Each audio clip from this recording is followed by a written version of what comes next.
ከገንዘብና ከእውቀት ለእናንተ የተወታለሁ።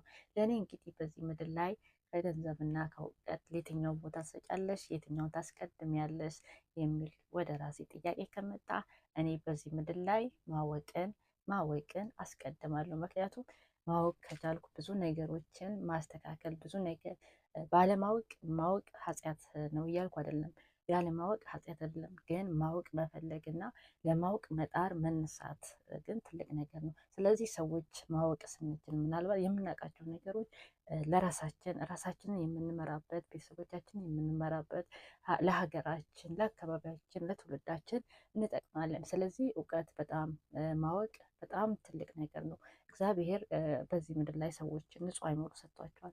የሰጣቸው አይምሮን ግን እንዲጠቀሙበት በዚህ ምድር ላይ የተሰጣቸውን ነገር ፍሬ አድርገው አስቀምጠው እንዲያልፉ ነው። ያ ማለት ምንድን ነው? ብዙ ሰዎች ያስቀምጡት መልእክት ዛሬ እኛን እየመራን እኛ እየተለወጥንበት ስላለን ማለት ነው።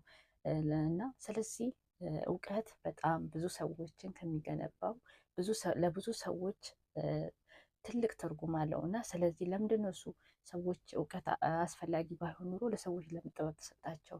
ለምንድን ነው ለሰዎች አይምሮ የተሰጠው?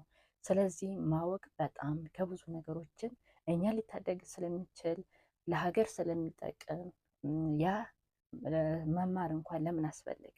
ለምን ሌላ መጽሐፎች ለምን ለሰው ልጆች ተሰጡ? ስለዚህ ማወቅ ከምንም በላይ ብዙ ነገሮችን ስለሚታደግ ስለሚያስተምር እና መማር የተሰጠንን ነገር ለምሳሌ አንድ የተሰጣቸውን ሰዎች የሚያውቁትን ነገሮች ለእኛ ሲያካፍሉን እኛ ደግሞ በልግስና የምናውቃቸውን ነገሮች ሌላ ሰዎች ስናስተላልፍ ያ ማለት ትልቅ ነገር ነው። በዚህ ምድር ላይ ትልቅ አሻራ ጥሎ መሄድ ነው ማለት ነው። ስለዚህ ለምንድን ነው ይሄ የቻልኩት? ብዙ መልካም ሰዎች መልካም ታሪክ ያስቀመጡ ትናንትና በህይወት የሌሉ ነገር ግን እውቀት ነፍስ አለው፣ እውቀት ይኖራል፣ እውቀት ህይወት አለው፣ እውቀት ያው ነው የምልበት አንድ መንገድ ምንድን ነው? እነርሱ በህይወት እንኳን ባይኖሩ ያስቀመጡት መልካም አሻራ መልካም የሆነ ነገር ዛሬም ህይወት ኖሮት በእኛ ላይ ሲሰራ ከኛም አልፎ ደግሞ ለሚቀጥለው ትውልድ ሲተላለፍ ማለት ነው። ስለዚህ እውቀት ከሁሉም ነገር ይበልጣል የምልበት አንዳንድ ጊዜ አንዳንድ ሰዎች እውቀት ካለ ገንዘብ ከሌለ ምን ያደርጋል የሚሉም ሰዎች ሊኖሩ ይችላሉ። እውቀት ከሌለ ገንዘብ ምን ያደርግልኛል? የሚፈልገው መጀመሪያ ገንዘቡን ነው ይላሉ። ያ ማለት ግን ገንዘብ ቅድሚያ ቤታችን ቢገባ እንዴት እንደምንመራበት፣ እንዴት እንደምንጠቀምበት፣ እንዴት እንደምንለወጥበት፣ እንዴት እንደምንሰራበት ካላወቅን ገንዘብ ብቻውን ቤታችን ቢቀመጥ ምንም ጥቅም የለውም። እውቀት ካለ ደግሞ ሰው ባለችው አቅም ባለችው እውቀት የሆነች ነገር ሰርቶ ገንዘብ ሊያገኝ ይችላል።